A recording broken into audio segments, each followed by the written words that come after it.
So can you tell us what a hip impingement is? How do you test for it? And then if you've got one, what do you do about it?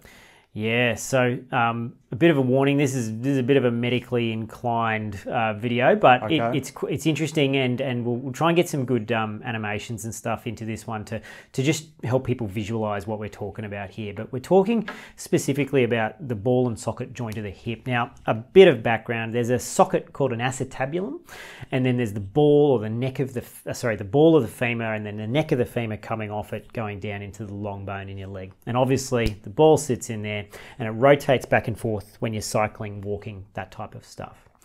Hip impingement, there's a whole bunch of different types of it, which I won't delve too deeply into it. There's cam impingement, ironically named. Yeah. There's a pincer impingement, and there's a combined cam and pincer impingement.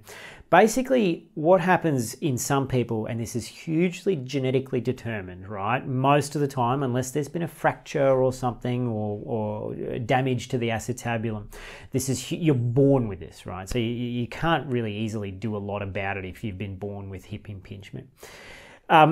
If there's a structure in the neck of the femur or around the edge of the socket, which as the hip rises at the top of the stroke on a bike specifically, as it rises, if those two structures hit each other, that's what we call hip impingement. Oh, okay. So they basically, the neck of the femur can actually strike the edge of the socket. If the socket is particularly deeply enclosed, or if there's a particular shape on the neck of the femur, this is worsened, right? So as the hip rises up, it strikes the edge of the socket. Now on a bike, a couple of different compensation strategies can occur for this. The most common one is the knee will kick out to the side to clear the impingement That's what lesion. mine did.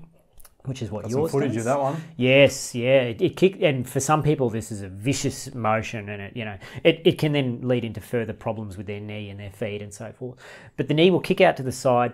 Another possibility is that it won't kick out to the side, but the person's pelvis will rock.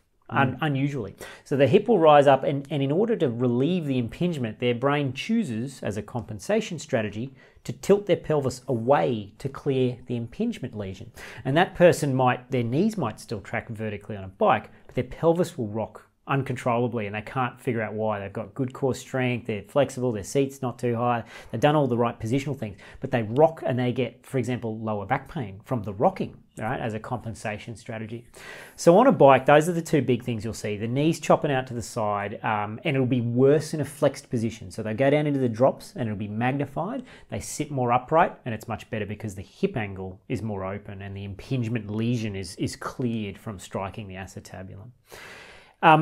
There's a lot of negatives which come from hip impingement. You can actually damage the socket of your hip, you can get bone bruising, you can tear the labrum, you can damage the edge of the socket, and then fast forward 20 years and you need a new hip. It can actually be quite troublesome if it's left to go for a long time. And from a performance perspective on a bike, it's pretty serious, on a road bike anyway, because it'll artificially make you ride really upright. And so the aerodynamic loss from riding really upright over the course of a long, hard road ride is actually quite substantial compared to being able to hold a very aerodynamic position on a bike. So in terms of energy conservation, it's a killer on a bike, across a long ride or a race or something where the speeds are high and aerodynamics is useful. A lot of people watching this will have been in a bunch with a great big tall guy, and his head's up there and you're down here, and he's great to sit behind because his draft is massive, right? And then a lot of you might have someone in your group who's 5'3" and they're hyper flexible, and there's no draft, yes. And you try and sit behind him and you go, oh, this is useless. Yeah. That person is conserving a lot more energy from pushing less wind. So hip impingement can have some serious negatives for performance benefits, for performance reasons. Caleb Ewan. Yeah, not much draft behind him, and at 70 k's an hour, it's even more important. Yeah. But I guess when he's out of the saddle, the impingements is not a thing anyway. 100%. Now, how do you know if you got hip impingement? Look, pain at the front of the hips when you ride. A lot of people will mistake it for hip flexor issues. They go, oh, my hip flexors are always tight. I have to stretch them all the time. A lot of the time, that deep frontal pain or irritation is actually hip impingement. It's the little cam lesion rubbing on the edge of the socket and creating an inflammatory response, which then leaks inflammation out into the hip flexor sheath, and because it runs right over the front of the hip joint there. So a lot of the time that anterior discomfort is actually hip impingement occurring on the bike. Not always, it can be the hip flexors as well. So if you don't get pain, and a lot of people don't get pain from it, you can have hip impingement with no pain. Lower back pain caused by saddle rocking can be another clue. Those sorts of things can be giveaways that you need to sort of assess this on yourself and look for it. The assessment technique is really easy. You lie the person on their back, flex their hip up to 90 degrees and have a look at their internal rotation of their hip. So this is the movement where their foot moves away from their body. It's almost like when you try and make a person pigeon-toed. That's what they call internal rotation. If they've got none, like their hip just runs out of range as soon as you try and move it, or they've got 5 or 10 degrees, there's a good chance it might be a problem on the bike. If they've got more than 20 degrees, there's a very low chance that there'll be a problem on the bike. And we'll show you my extreme range of hip internal rotation later, and then we'll show you yours, because these are two polar opposite physiologies in terms of our hip impingement, or lack thereof in my case. So if you've got less than 10 degrees, this could be a reason to think about maybe moving your feet further apart, running some shorter cranks, this type of stuff, to relieve the potential hip impingement. And so, moving your feet further apart, shortening the cranks, these things both reduce the propensity for the socket to strike the edge of the neck of the femur as the hip rises up.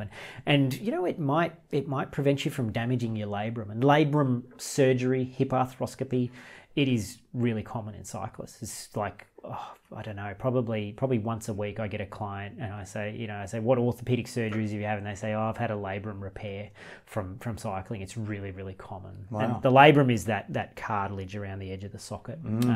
So it is surprisingly common. So look for people who've got less than 5 or 10 degrees of hip internal rotation when their hip is flexed up at 90 degrees. And the solutions to it, shorter cranks, moving the feet further apart, that sort of stuff. Or, if all else fails, raising the bars. But on drop bar road bikes with reasonable amounts of drop, there's only so much you can raise them a lot of the time. Yeah. Okay. So that's hip impingement in a nutshell, mate. It's there's lots of different types of this, and it won't just affect you on the bike. You'll often have trouble off the bike as well with deep squats and that sort of thing. But it can be a real problem for cyclists. And if we polled, for example, the pro peloton, how many of those guys have had hip impingement surgery to remove cam lesions or something from riding in a really low torso position, because that magnifies the problem, it'd be a substantial portion. Wow. Yeah, it's really, really surprisingly common in those upper tiers of the sport. Okay. All That's right. hip impingement. Thanks, mate. Appreciate it. No worries at all.